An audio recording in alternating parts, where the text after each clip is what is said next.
اینم از بیسش. یه پلاک هم داریم.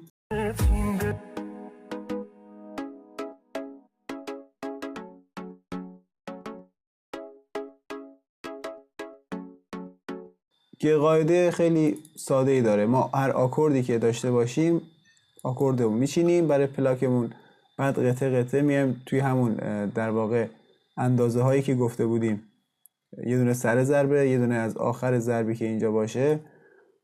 یعنی اول یه میزان رو در نظر بگیریم. میزان 6 تا 7 4 تا ضرب داره. اومدیم توی ضرب اولش که از اینجا شروع میشه داریم در نظر یه دونه که روی میزان سر میزانه، یکی هم 6 تا از آخر، 2 3 4 5 6 تا، 5 تا هم میتونه باشه، 6 تا هم میتونه باشه توی این ریتم. دوباره تو ضرب بعدی بخوایم در نظر داشته باشیم، از اینجا که ضرب شروع میشه و این ضرب 2 اینجا تمام میشه، 1 2 3 4 5 6 7 8 9 10 روی 11 دوباره گذاشته شده.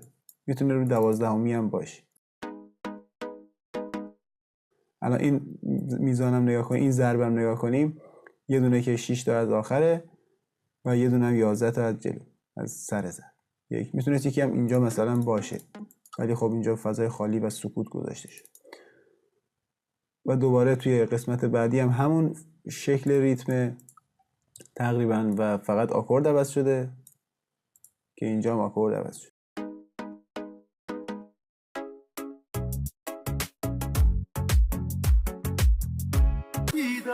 این دل بر نگشته حالا هر جوری میخوای تو کن با من. و به این صورت حالا یه ملودی هم اینجا وجود داره که برای وسط کاره. این ملودی هم بخوایم الان مثلا توضیح بدیم، بعد بریم سراغ ریتم گیتار. این ملودی هم دقیقاً از همون قانون تبعیت کرده. ببینید اولش شروع شده، میام از این میزان در نظر میگیریم. خب توی این میزان ضرب اولیم، توی ضرب اول یه دونه سر ضربه، یه دونه هم دوباره 6 تا از آخر ضرب گذاشته شده، مثلا اینجا نمیذاره.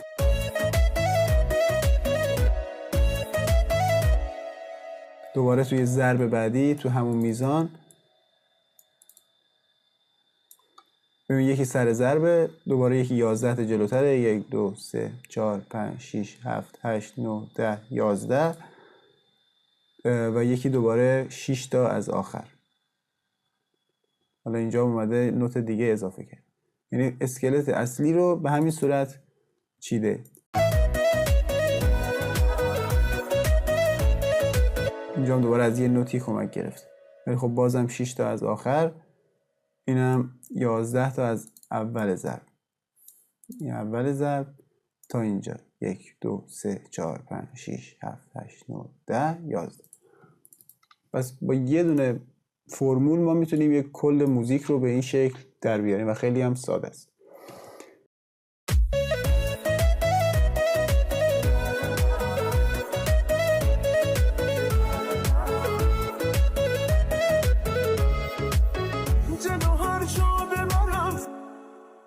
خب حالا ما بقیه قسمت هم دقیقاً به همین صورته. پرکاشنش رو هم بگیم، بریم سراغ ریتم گیتارش.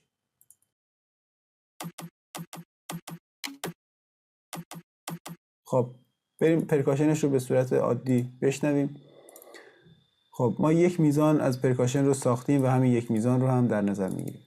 دقیقاً همون قواعدی که تا الان گفتیم، 1 2 3 4 5 6 تا از آخر ضرب. میزان اینه دیگه، 1 تا 2 میزانه و 4 تا خط درشتر که داره، 1 ضرب اول، ضرب دوم، ضرب سوم، ضرب 4. 6 تا از آخر، 11 تا از اول، 1 2 3 4 5 6 7 8 9 10 11. دوباره اینجا همینقدر، دوباره همینقدر و اینجا هم همینقدر. یعنی به همین سادگی ریتم در اومده. حالا اینم بریم توی کار بشنویم.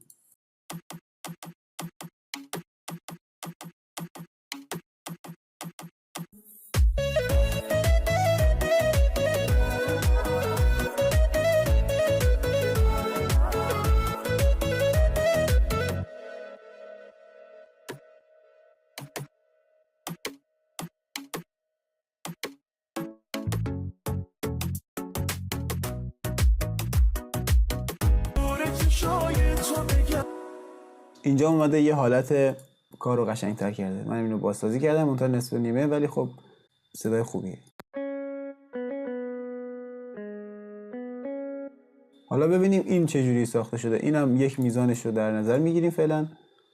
میبینیم که بله یه دونش که سر ضربه، دوباره از این ضرب دوم 1 2 3 4 5 6 7 8 9 10 روی 11 و از این ور هم 1 2 3 4 5 6 این بار 7 تا میتونه 6 هم باشه. من حالا برای ملودی مثلا خیلی دیگه به یه دونه از این استفاده دقت نمی‌کنم. به این صورت دوباره چیده شده. دوباره تو ضرب بعدی یه دونه سر ضرب بعدی 11 تا، دوباره سر ضرب و سر ضرب. به همین راحتی ملودی ساخته میشه و تشکیل میشه با همون قوانین. مثلا اینجا دوباره سر ضرب، از این ضرب 11 تا، سر ضرب و جلو ضرب. حالا اینجا هم در نظر بگیریم دوباره از این ضرب 11. یعنی با همین قواعد میشه این ریتمو در آورد. همش دیگه حالت تکراری داره، فقط با صداهای مختلفی بذارید.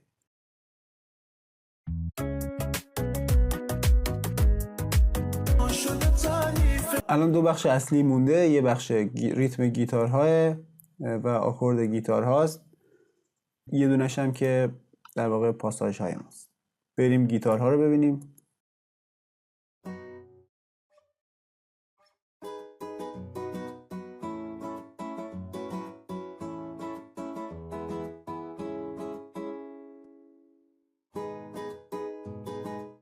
ریتم گیتار رو با امپل زدم. اینی که میبینید پایین آکورد هاست، یعنی آکورد ها رو اومدم توی یک میزانی مشخص کردم. اینجا مشخص کردم. هر کدوم از این آکورد ها رو توی امپل گفته بودم به چه صورت. اینجا دوباره توضیح میدم که رد نشیم ازش. فقط توی این قسمت اینو روشن میکنیم که به حالت ریتم نوازی تبدیل بشه. میایم مثلا آکوردمون رو میچینیم. آکوردها تعریف شدن از اول. اگه در نظر بگیریم 2 4.